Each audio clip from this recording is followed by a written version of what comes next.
Books on Tape presents The Last Hero, A Life of Henry Aaron, by Howard Bryant, read by Dominic Hoffman.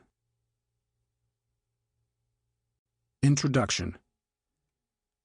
Nearing the crest of Manhattan's Upper East Side, all Henry Aaron wanted was a milkshake. It was June and the weather was humid, an uncomfortable day gathering momentum toward oppressive. Initially, the line out front wasn't much, just a couple of kids in baseball caps and shorts, holding baseballs and cellophane-protected glossies.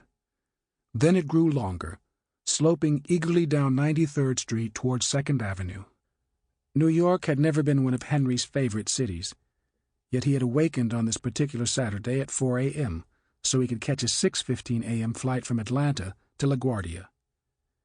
This autograph signing was the latest example of concept marketing, an event held in an upscale ice cream parlor that doubled as a high-end memorabilia store. The idea that the upper-middle-class gentry from Westchester and North Jersey would spend their disposable income on mint chocolate chip cones and autographed $300 baseball jerseys was the brainchild of Brandon Steiner, the head of New York collectibles juggernaut Steiner Sports.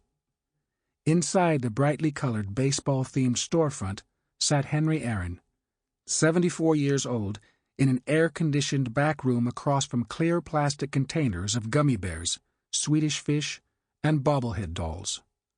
Behind a folding table, Henry was flanked by candy and enough photographic evidence of his life to suggest a forensic exhibit. There were black and whites from his high-flying days in Milwaukee, when he was all muscle and torque and potential. There were plastic blue and white batting helmets with the cursive letter A for the Atlanta Braves, and pictures of when Hank hit a home run in 1972 All-Star Game, played in Atlanta, the first Major League All-Star Game played in the Deep South. And there were snapshots of his jaunty, jowly American League finale, the career National Leaguer sporting the powder blue double knits of the Milwaukee Brewers. Overwhelming it all were images from the night of April 8, 1974, at Atlanta Fulton County Stadium. The images recorded that evening showed the follow-through from the batter's box, when his eyes lit up, and the moment he'd made impact. They showed the two kids catching up with him as he crossed the plate. They showed Joe Ferguson, the dumpy Los Angeles catcher, looking as though he were standing on the wrong subway platform. And they showed Hank Aaron holding up the historic ball returned to him by the teammate who had caught it, relief pitcher Tom Howes. The line gathered outside and Henry girded.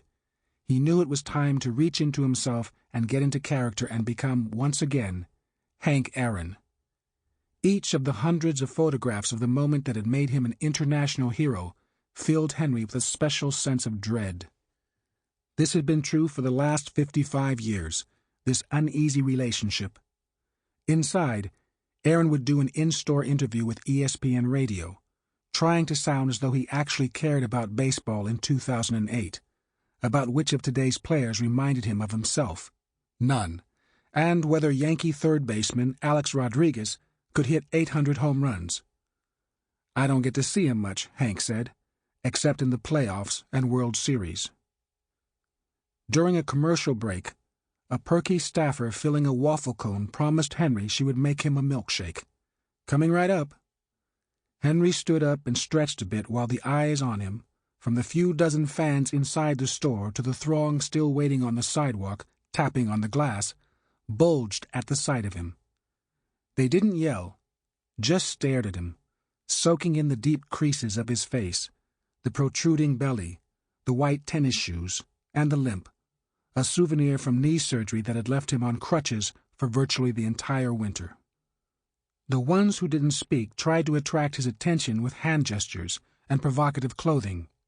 A middle-aged woman sporting a Mets cap and cottage cheese thighs, backpack slung over both shoulders, wore a T-shirt that read 755, the real home run record. He smiled politely, wading easily through the crowd, unpretentiously close physically, yet at a complicated emotional remove. The words from the crowd solidified for him the idea that Hank was a necessary creation, a public conduit for his considerable fame, his tremendous ability, which had been sculpted into legend, and it was this distance, impossible to navigate, between what he represented to them and who he was, that Henry Aaron truly detested the most. The most obvious clue could be found in the name itself, for nobody who really knew him ever called him Hank. Well, almost nobody. Only one member of the inner circle, a kid Henry had met back in 1966, ever got away with calling him Hank. Henry had promised Johnny and Christine Baker that he would take care of their son Dusty when he arrived in his first spring camp, and maybe that was why the rules were a little different for Dusty Baker. To everybody else who mattered, he was Henry.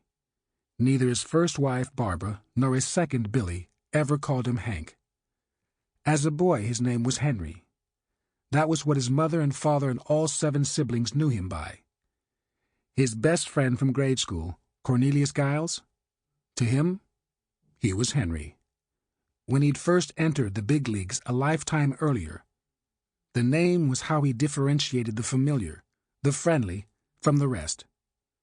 When he first came up, if you called him Hank, he wouldn't even hear you, recalled Billy Williams, who grew up close to Henry in Whistler, Alabama, a fingertip's reach from Mobile. I remember we were in Chicago one day, and everybody was yelling for him. They were screaming, "Hank, Hank," and he just kept walking. Then, when everything died down, I said, "Henry," and he immediately turned around. That meant you were a familiar face. That meant you knew him, and that was the only way he'd ever turn around. The adorning of him as the people's champion, "You're still the home run king, Hank," did not even evoke a response. He did not respond to the dozen offhanded variations of the same theme, the Barry Bonds question. It was the public's way to broach the unspeakable, and by his total lack of reaction, you would have thought the numbers that used to define him, 714, 715, and 755, as well as the names of Mays, Ruth, and Bonds, were by now just street noise to him. The names and iconic statistics are, of course, much more than that, and the oceanic space between the public Hank, who avoids confrontation, and the private Henry, who is clear and passionate and committed, explain why he can never do enough or say enough to satisfy supporters thirsty not only for his statesmanship, but his fire. Bonds was where the collision between Hank and Henry was often the fiercest, where the facade came closest to disillusion. It was Hank, the public man, the legend, who wished Barry well in his quest to break the all-time home run record, who avoided controversy. It was Hank Aaron who publicly drove down the avenue of gracious cliché. Records were made to be broken, he would say. He had enjoyed his time as the record holder, and now it was time for someone else to take over. Aaron would be called bitter, an assessment that hurt him deeply. Henry would often say he wanted the people to know him, yet he was convinced that all the public wanted to know about was Hank. "People don't care about me. They don't care about the things that made me into the person I am," he said one wintry day in January 2008. "They don't care that I raised 5 children and try to help people do whatever they can to get the most out of their lives, to allow them to chase their dreams. All they care to talk about is that I hit 755 home runs, or what I hit on a 3-2 pitch. There is so much more to me than that." The space between Hank and Henry wasn't supposed to be such difficult terrain. He was supposed to be like Reggie, or Ruth, Ted Williams and John Wayne, where the person and the legend meshed so seamlessly that the individual became the myth. And whatever gulfs did exist, Henry believed most people felt it just wasn't their problem. The fans didn't care that what drove him was not the unremarkable desire simply to be left alone. Many superstars before and after him were uncomfortable with the demands of fame, but the wish to use the enormous advantage of his talent, first to avenge the devastating limitations racism placed on previous generations of Aaron men, and second, like Robinson, to be complete, to develop an important voice on important subjects beyond the dugout. Henry believed the fans had no interest in these concepts, in his moral... Sample complete. Ready to continue?